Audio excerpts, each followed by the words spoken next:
తాకట్లో ఉన్న మీ బంగారాన్ని విడిపించి ఆ రోజు ఆన్లైన్ రేటుకి కొంటాం. Sharma gold company.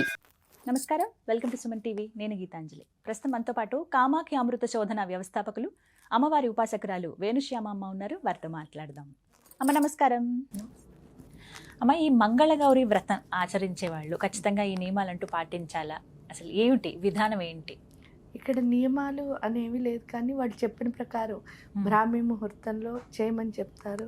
ఖచ్చితంగా అలా అట్లీస్ట్ ఏంటంటే మిగతా అన్ని రోజులు లేకపోయినా శ్రావణ మాసం ప్రతి మంగళవారం లేవగలిగితే చాలా మంచిది. ఇంకా వాళ్ళు ఏంటంటే తల రుద్దుకునే చేయాలి, ఇలాంటివన్నీ రూల్స్ పెట్టడానికి కూడా కారణం ఏంటి అంటే శుభ్రంగా శుచిగా ఉండాలి అన్న దానికోసం పెట్టినవి. అవన్నీ మన వీరిని బట్టి వ్రతం మానకుండా, అంటే ఏంటి అంటే ఈ రూల్స్ అన్ని పాటించడంలో వ్రతాన్ని వదిలేయకూడదు. వ్రతం చేస్తే చాలు మన లోపలున్న ఉత్సాహం అన్నది పెరుగుతుంది. ఎందుకంటే స్త్రీకి చాలా అవసరం శక్తి. శక్తి ఎందుకు అవసరము అంటే ఆవిడ ఎక్కువ పనులు చేయాల్సి వస్తుంది. ఆ చేయాల్సి వచ్చినప్పుడు ఏంటి అంటే అన్నిటికంటే ఆత్మశక్తి చాలా కావాలి. అంటే చూడండి, నేను చేయలేనేమో అనుకున్నాం అనుకో, వెంటనే ఏమవుతుంది, ఆ నెక్స్ట్ మినిట్ నీరసం వచ్చేస్తుంది. నేను చేయగలను అని అనిపించి శక్తి రావాలి లోపలికి. అదే పార్వతీదేవి ఎప్పుడు మన ముందుకు నడిపిస్తూ ఉంటుంది. దానికి తోడు ఈవిడికి ఉండకూడదు ఏంటి అంటే పక్క వాళ్ళతో పోల్చుకోవడం. అది ఫస్ట్ లోపం. కానీ స్త్రీలకు ఉన్నదే ఎక్కువ పక్క వాళ్ళతో పోల్చుకుంటూ ఉంటారు. వాళ్ళగా ఉన్నాయి, వీళ్ళకి ఉన్నాయి. అందుకని ఈవిడ ఏం చెప్తుంది పార్వతి, ఆ లోపం ఎందువల్ల అంటే ఈ అమ్మని పూజించడం వల్ల. ఎందుకు జగతపితరం వందే పార్వతీ పరమేశ్వరం. మనకి ఈ భూమి మీద అమ్మ ఒకరైతే పార్వతీదేవి నిజమైన అమ్మ. ఆ నిజమైన అమ్మ ఏంటి అంటే మనలో తప్పులు ఎప్పుడు ఎత్తి చూపదు. మిగతా అందరూ తప్పులే ఎత్తి చూపుతారు, కానీ ఈవిడ మనకి తెలియకుండా మనలో ఉన్న లోపాలను తొలగిస్తుంది. ఆ లోపం ఏమిటి అంటే కంపేర్ చేయొద్దు అని చెప్పామనుకోండి, మనం వింటామా? ఏదో ఒకటి చూసి అనుకుంటూ ఉంటాం. అందుకని ఇక్కడ ఏమవుతుంది అని అంటే ఇంకో ఆవిడకి వాయనం ఇచ్చి పార్వతీదేవికి వాయనం ఇస్తున్నానని చెప్పిస్తుంది. ఇంక దేవుడిని అనడానికి మనకి శక్తి ఉందా అసలు? మళ్ళీ అట్ ది సేమ్ టైం నీవు కూడా పార్వతివే. ఇస్తున్నది ఎవరు అంటే పార్వతి, తీసుకుంటున్నది ఎవరు అంటే పార్వతి. అంటే ప్రతి దాంట్లోనూ ఆ దైవత్వాన్ని చూడడం నేర్పేదే మంగళ గౌరీ వ్రతం అంటే. అందువల్ల ఏంటి అంటే దాన్ని తెలుసుకోవడానికి ట్రై చేయాలి తప్ప మనం ఇక్కడ ఏంటి అంటే మిగతావన్నీ కూడా అక్కడ చూడండి, కాటిక మీరు చూస్తే ఆ కాటిక పోసి పెడతారు. ఎందుకు అంటే ఆ కళ్ళల్లో ఏదైనా చెడు ఉంటే అది పోయి ఈ మూడో కన్ను తెరుచుకోవడం అన్నదే అక్కడ మనకి నేర్పించాలి అని అనుకో. అంటే కాటిక యొక్క అర్థం అదే కదా. అందుకే కాలాంజనం అంటారు. కాలాంజనం, కాటికని కాలాంజనం అనే అంటారు. కాలాంజనం అంటే అర్థం ఏంటి? ఈ రెండు కాలాలని వదిలేసి అంజనం. అంజనం అంటే మీకు తెలుసు కదా, అంటే ఎక్కడ ఏది ఉందో చూడటం, అంటే మనకు కనిపించిన దాన్ని చూడడాన్ని అంజనం అంటారు. ఈ రెండు కళ్ళు మూసుకుంటేనే, ఈ కన్ను తెరుచుకుంటేనే మనకి అది తెలుస్తుంది. అందుకని ఆ కాటిక మంత్రంతో మీరు చూస్తే కథ చదువుతూ పట్టిన కాటిక. అందువల్ల ఏంటి అంటే ఆ యొక్క దేవతాశక్తి ఆ కాటికలో ఉండడం వల్ల ఈ రెండు కళ్ళల్లో ఉన్న చెడు బయటకు వచ్చేసి ఇక్కడి నుంచి చూడడం అన్నది మనకి అలవాటు చేయడం కోసమే. అంటే ప్రతి దాంట్లోనూ వాళ్ళు మన పెద్దవాళ్ళు మనకి ఇచ్చిన ఏదైనా సరే ప్రతి దాంట్లోనూ కూడా మనకి ఏంటి అంటే మనకి చెప్పకుండానే మనలో మార్పు తీసుకొచ్చేవి ఇచ్చారు. కరెక్ట్. ఇవన్నీ తెలుసుకోలేక మనం పై వాటి కోసం ఇది చూస్తున్నాం. రెండోది ఏంటంటే విశ్లేషించకుండా రెండో వాళ్ళు ఉంటారు, వాళ్ళు ఎందుకు ఇది అని అడగకుండా వాళ్ళు ఏం చెప్పారో అది కనుక మనం చేసేస్తే వాళ్ళు అనుకున్నది ఒకటికి మనం రీచ్ అయిపోతాం.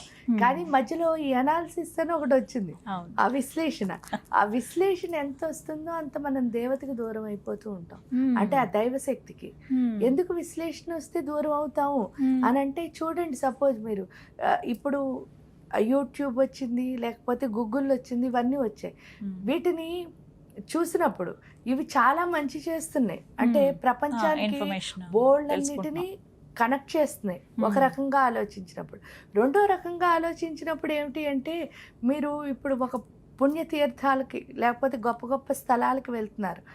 ఆ స్థలానికి వెళ్ళినప్పుడు దాన్ని అక్కడ నిజంగా ఎంజాయ్ చేయాలనుకున్నారనుకో, మీకు ఫస్ట్ దాని గురించి ఏం చేయకూడదు, ఏమీ తెలియకూడదు. ఏమీ తెలియకపోతే ఆ రెస్పెక్ట్ తో వెళ్తారు. అవును, ఏమైనా కుతూహలం ఉంటుంది. కుతూహలం ఉంటుంది. అప్పుడు మీరు చూసే విధానంలో చాలా డిఫరెన్స్ ఉంటుంది. అదే మీరు అన్నీ తెలుసుకుని వెళ్ళారనుకోండి, అక్కడికి వెళ్ళేసరికి ఏమనిపిస్తుంది, ఓ సింతేనా అనిపిస్తుంది. ఎందుకంటే ఇంకేంటో భూమి మీద అనుకున్నా. ఉన్నదంతా భూమే ఉంటుంది, ఆ సముద్రంలో ఉన్నదంతా నీరే ఉంటుంది, మొక్కలు ఉంటాయి, ఇవే కదా మనకు కనిపిస్తాయి. పెద్ద వింతగా పెద్దగా అనిపించదు. ఎందుకంటే మీలో ఆ క్యూరియాసిటీ అంటారు. ఇప్పుడు ఏంటంటే already తెలుసు. ఎందుకు చూస్తున్నారు అంటే దీన్ని క్యూరియాసిటీ. ఆల్రెడీ మీరు చూసేసిన దాన్ని చూస్తున్నారు. ఆ క్యూరియాసిటీలో ఎంజాయ్మెంట్ ఉండదు. కానీ ఏంటి అంటే మీరు క్యూరియాసిటీ కాకుండా దాన్ని ఏమంటారు అని అంటే ఆ ప్రతి క్షణం నేర్చుకోవాలి అనే తపన ఉంటుంది. ఆ తపన ఏదైతే ఉందో ఆ తపనలో ఎంజాయ్మెంట్ ఉంటుంది. రెండు ఒకలాగే అనిపిస్తాయి. అంటే క్యూరియాసిటీ ఒకలాగే అనిపిస్తుంది, ఈ తపన కూడా ఒకలాగే అనిపిస్తుంది. అంటే రెండిటికి తేడా ఏమి ఉండదు. కానీ దాన్నే నల్ల గీత అంటారు చూడండి, చిన్న మాయ.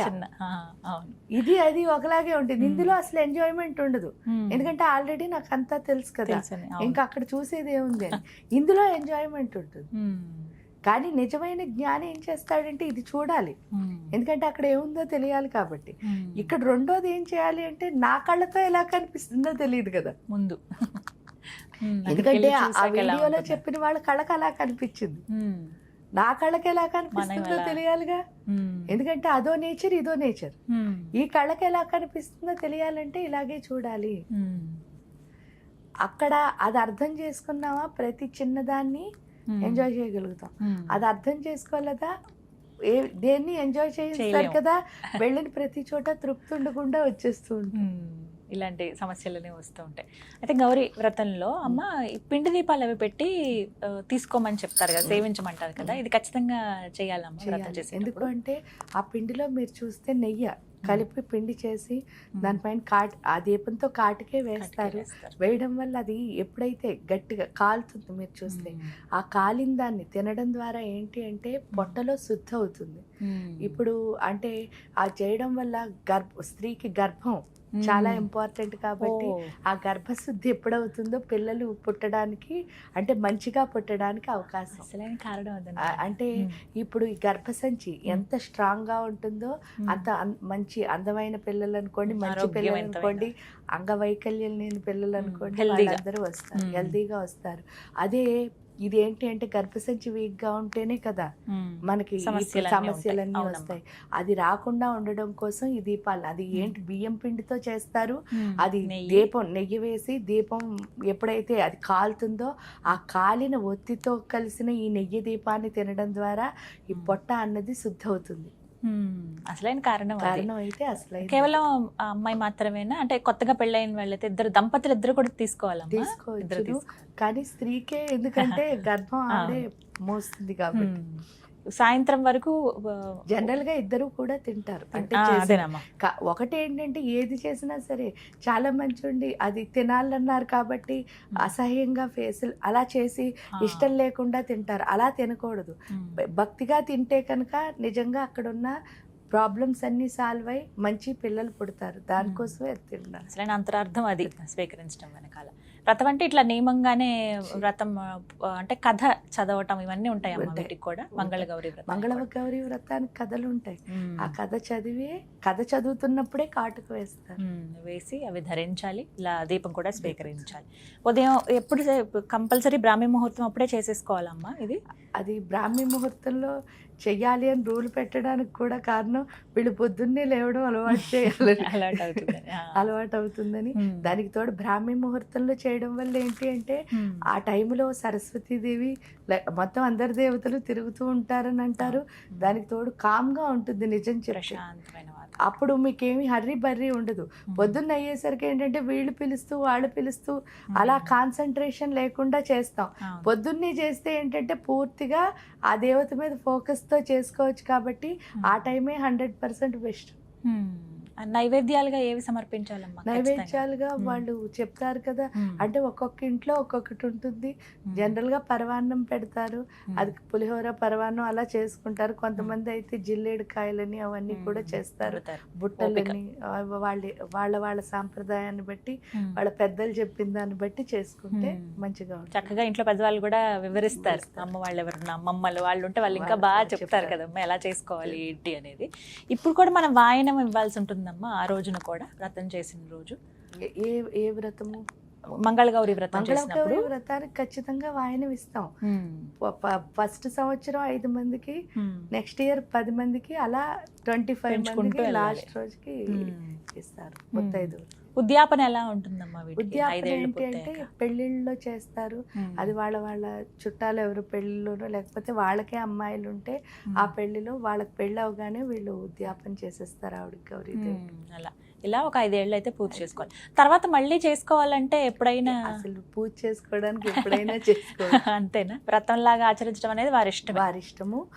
కానీ 5 సంవత్సరాలు అయిపోయిన తర్వాత వ్రతంలా ఆచరించక్కర్లేదు, కానీ మామూలుగా చేసుకుంటే ఇంట్లో పూజ చేసుకోవచ్చు. అప్పుడు ముత్తైదువులకి ఇవ్వడం అది ఉండదు. మామూలుగా అమ్మవారి పూజ లాగా చేసుకోవచ్చు. చక్కగా వివరించారమ్మా, ధన్యవాదాలు.